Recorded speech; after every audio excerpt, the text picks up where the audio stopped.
تاسو له SBS پښتو سره یاست.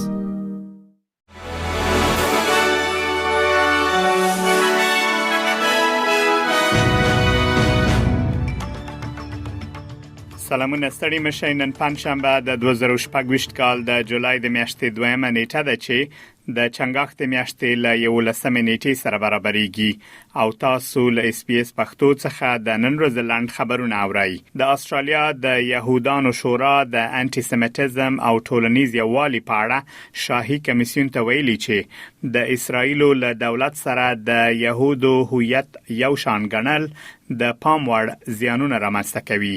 د دې شورا یوې استازي ویلي د بونډای لبرید وروسته په ډیرو بحثونو کې په ناسم ډول کډوالي او مذهبي ټولنې د يهودیت ضد تعصب د اصلي سرچینې په توګه معرفي شوی.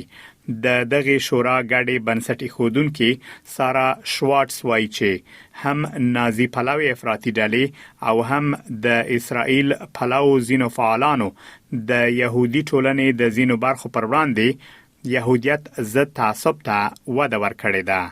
ایران وایي د ملګرو ملتونو د اټومي څار ادارې پلاتونکو ته هغو اټومي تاسیساتو ته د تګ اجازه ورنکړي چې د امریکا په بریدونو کې بمبار او زیانمن شوي دي.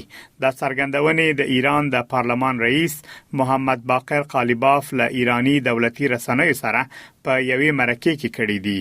اوس مهال د ایران د ملي امنیت عالی شورا د پریکړو لمخې د ملګرو ملتونو پلاتون کې یوازې د بوشهر اټومي برېښناکوټ او د تهران د څېړنیز اټومي ریاکټور د لیدنې اجازه لري. د څرګندونې په داسې حال کې شوی چې د امریکا او ایران استازو په جلا توګه د قطر او پاکستان له منځګړو سره لیدنې کړې دي. د امریکا ولسمشر ډونالد ټرمپ ویلي د ایران د اټومي پروګرام د محدودولو بهیر په ښه ډول روان دی، خو په دې اړه نور جزئیات نه دي ورکړي. په استرالیا کې د افغانستان سفارت په رسمي ډول تړل شوی دی. د روان کال په جنوري میاشت کې په کانبرا کې د افغانستان د اسلامي جمهوریت سفارت او د استرالیا د بهرنیو چارو او سوداګرۍ وزارت په ګډه اعلان کړی و چې سفارت به د جون ل 10 وروسته خپل فعالیتونه ودروي. په اعلامیه کې ویل شوی و چې د جون ل 10 نیټې وروسته به د کوربه هیواد په توګه د استرالیا حکومت د سفارت د ودانۍ شته ملکیتونو او آرشیفونو ساتنه کوي.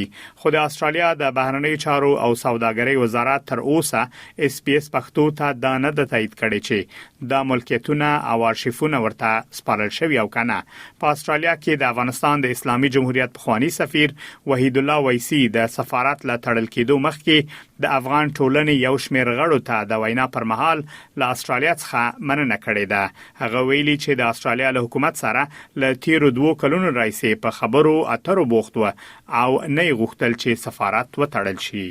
ملګری ملتونه وايي په سودان کې د ډرون الوتکو بریدونه لا هم دوام لري چې لامل مهم بنسټیز تاسیسات زیانمنېږي او ملکی وګړو ته مرجوب لاوړي. په وروستیو میاشتو کې د الوباید ښار د چټک ملاتړ ځواکونو له لوري د روانې جګړې په ترڅ کې د سختو بې پیلوټه بریدونو هدف ګرځیدلی دی. چټک ملاتړ ځواکونه هڅه کوي چې دغه ستراتیژیک سویلي ښار د سودان د پاوز له کنټرول څخه وباسي. د ملګرو ملتونو د سرمنشي ویاند سټيفن دوجارک وایي چې دا د 2023 کال له پیل راځي د جګړې له ترټولو سختو نښتو څخه دی. دا و د نن ورځې لاند خبرونه چې ما مجيب منیب تاسو ته وړاندې کړل. تر بیا ښه وخت ولرئ.